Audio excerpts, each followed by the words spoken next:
সবাই মরে যাবো, আমরা সবাই, কেউ থাকবো না। এই পৃথিবী থাকার জায়গা নয়। কিয়ামতের সময় আল্লাহ তাআলা মালাকুল মাউতকে বলবেন, সবার রূহ কবজ করে ফেলো, সবার, কেউ থাকবে না, সবার রূহ কবজ হয়ে যাবে। আল্লাহ মালাকুল মাউতকে বলবেন, মালাকুল মাউত কি অবস্থা? বলবে সব শেষ। মাইয়াব্বা, কে বাকি?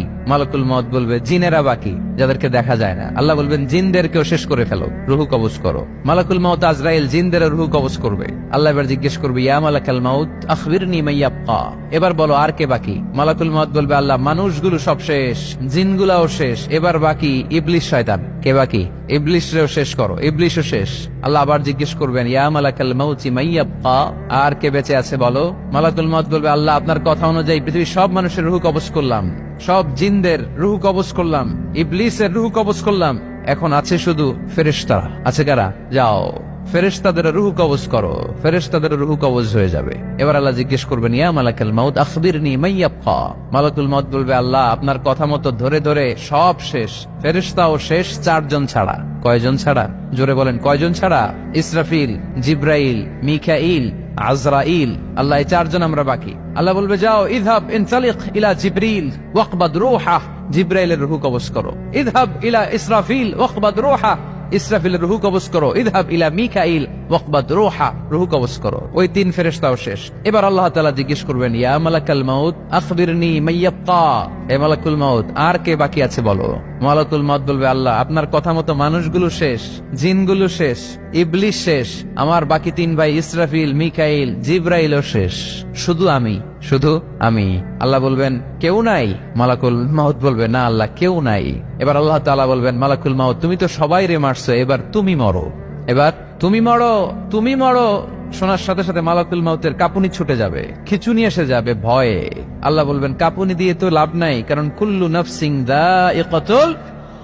রাব্বুল আলামিন বলবেন, মালাকুল মাউত কেঁদো না, এটাই দুনিয়ার বিধান, আমি আল্লাহর দেয়া বিধান, এটাই, জন্মালেই মরতে হয়। যাও, জান্নাত জাহান্নামের মাঝখানে একটা জায়গা আছে, জায়গাটার নাম হলো আরাফ।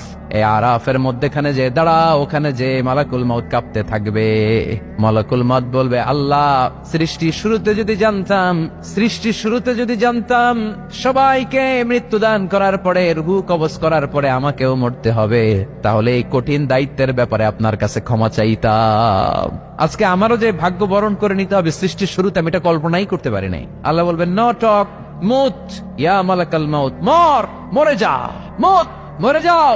বলার সাথে সাথে মালাকুল মাউত এক বিকট চিৎকার হাঁকিয়ে মরে যাবে। মালাকুল মাউতের চিৎকারটা সেদিন এত ভয়ঙ্কর হবে, বিষ্ণু ইসলাম বলেন, ওই চিৎকারের আওয়াজ যদি পৃথিবীর মানুষেরা কান দিয়ে শুনতে পেত, তাহলে কিয়ামত সংগঠিত হওয়ার জন্য আলাদা করে ইসরাফিলের সিঙ্গার প্রয়োজন হতো না। ওই চিৎকারের আওয়াজে প্রতিটা মানুষ কানের পর্দা ফেটে ওই জায়গায় লাশ হয়ে পড়ে যেত। এবার ডানে বায়ে সামনে পেছনে উপরে নিচে কেউ নাই, একজন ছাড়া। জোরে বলতে হবে, তিনি কে? আল্লাহ তখন পৃথিবীকে একটা ডাক দিবেন, বলবেন, ইয়া দুনিয়া আইনা আনহারুকি, এই পৃথিবী তোর নদীগুলো কোথায়? ইয়া দুনিয়া আইনা আশজারুকি, এই পৃথিবী তোর গাছগুলো কোথায়? বটতলা। ইয়া দুনিয়া আইনাল জিবাল, তোর বড় বড় মাউন্ট এভারেস্ট পাহাড়, আলাস্কা পর্বতমালা, আলপস পর্বতমালা, এগুলো কোথায়? তুর পাহাড় আজকে কোথায়? ইয়া দুনিয়া আইনাল মুলুক, রাজা বাদশারা কোথায়, যারা ক্ষমতার দাপটে পা জমিনে ফেলতে চাইতো না? আইনাল জাবাবেরা, অত্যাচারী স্বৈর শাসকগুলো আজকে কোথায়? কোথায় আজকে? কোন আওয়াজ নাই। আল্লাহ তখন হুঙ্কার দিয়ে বলবেন, লিমানিল মুলকুল ইয়াউম, who belongs the kingdom today. আল্লাহ চিৎকার দিয়ে বলবেন, আজকে ক্ষমতা কার? আওয়াজ করে বলেন, সেদিন ক্ষমতা কার?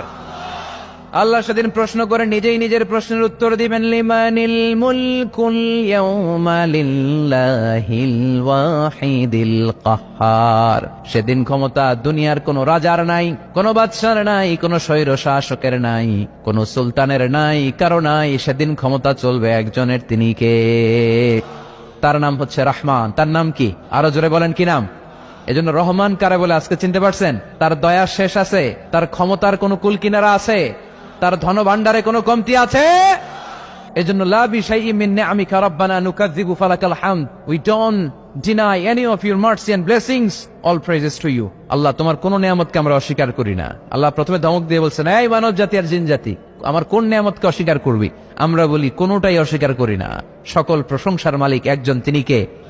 ইমাম বাইহাকি বলেন, আল্লাহর হাবিব সাল্লাল্লাহু আলাইহি ওয়াসাল্লাম ইরশাদ করেছেন, ইন্না লিকুল্লি শাইইন আরুস ওয়া আরুসুল কুরআনি সূরাতু আর রহমান। আলেম ওলামারা বলেন তো আরুস মানে কি?